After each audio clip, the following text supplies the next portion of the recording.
This latest chapter of One Piece was fantastic. Once again, I mean, it constantly surprises me with new twists and.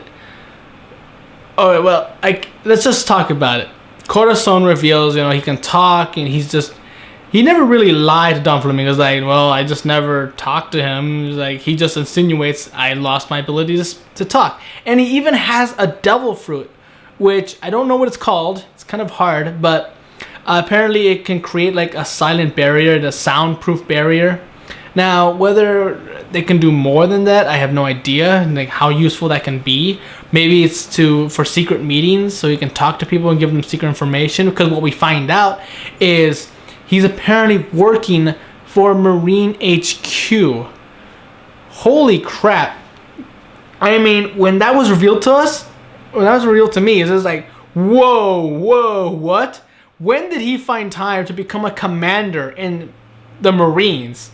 I mean, how he had to have been separated from Don Flamingo for a long time for that to happen. When did that happen? But either way, just he's working for the Marines, and of course at the same time that he's calling Sengoku to tell him about this, Virgo comes in saying, I'm here, I'm working for you. It's like, okay, so you've been the guy I've been hearing about for the last year. I'm thinking of promoting you to G5. And of course I'm thinking is like, oh my god, that's going to be bad. Virgo's going to find out that, he's the commander within Marines and tell Don Flamingo. And Don Flamingo is going to kill Corazon for that. So now we see more as to why Don Flamingo would kill his own brother. Especially now that we've learned that he's caring for his brother probably more than anyone else. And we also learned that Virgo was the first Corazon. So that means at one point he was trusted more than maybe Corazon, or maybe it was just Corazon was off by becoming a Marine, and there was no one else to fill the seat in, so he gave it to Virgo. But then when Virgo got, when Corazon came back, they say, well, sorry, Virgo, but guess what? I'll give you a top secret mission.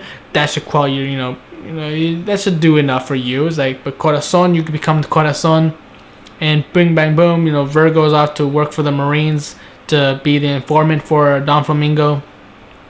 And yeah, it's just leading up to possibly an answer to what happened to Corazon and why he was killed by Don Flamingo.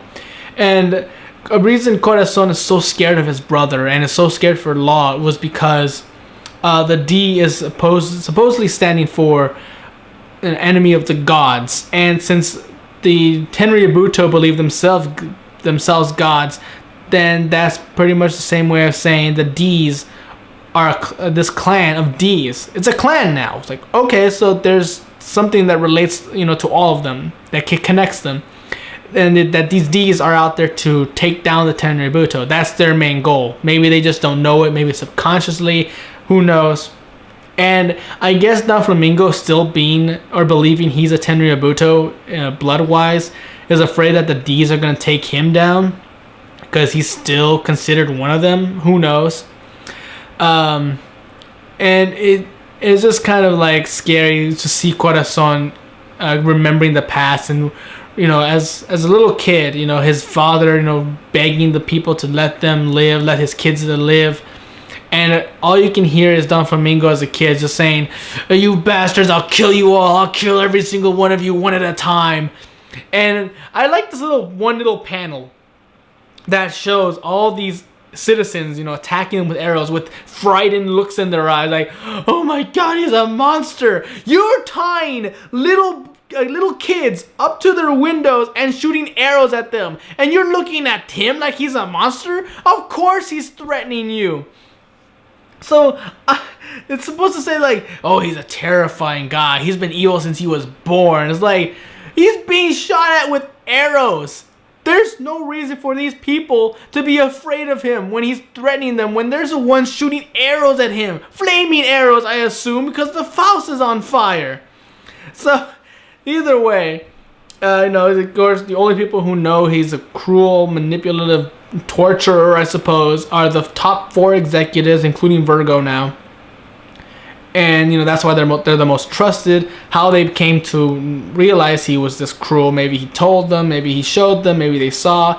And if that's the only real credential to becoming a executive, like to see how cruel he is, then probably most of his enemies should have been executives. I'll make you my executives. Like, I want to kill you. That's exactly why I make you my executive. It's like, okay, what sense does that make? But either way, now Corazon has a mission to find Law, a cure for his disease. And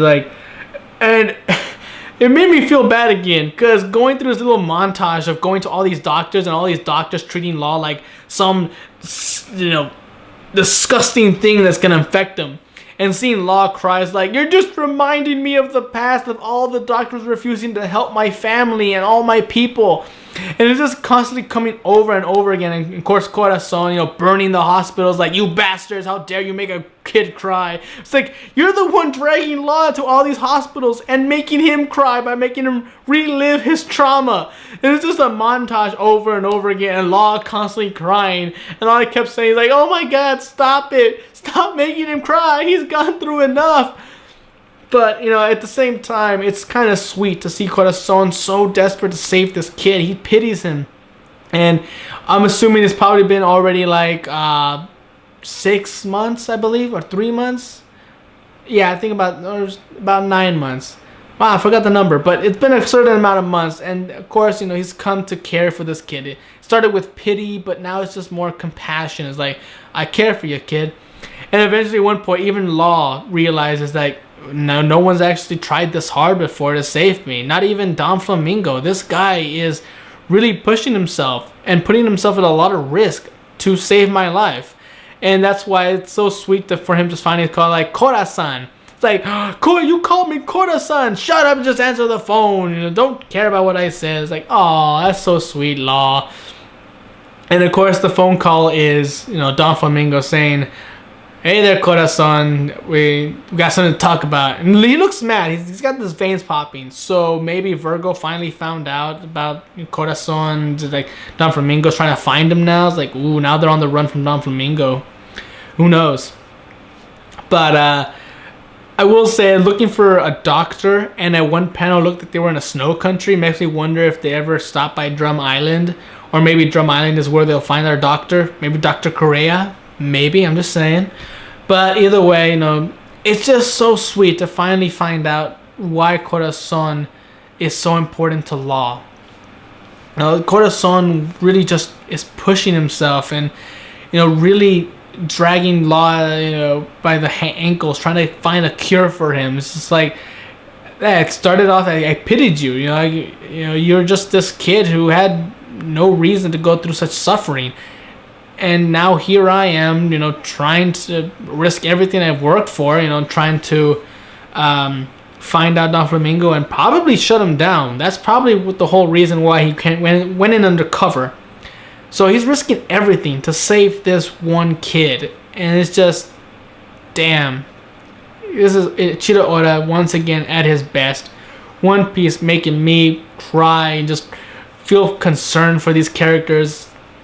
Once again, all gold, pure gold. There's really not much else to say. I mean, this chapter was fantastic. I loved it. I can't wait for the next one. So until then, I'm Tony Dragon. Bye-bye.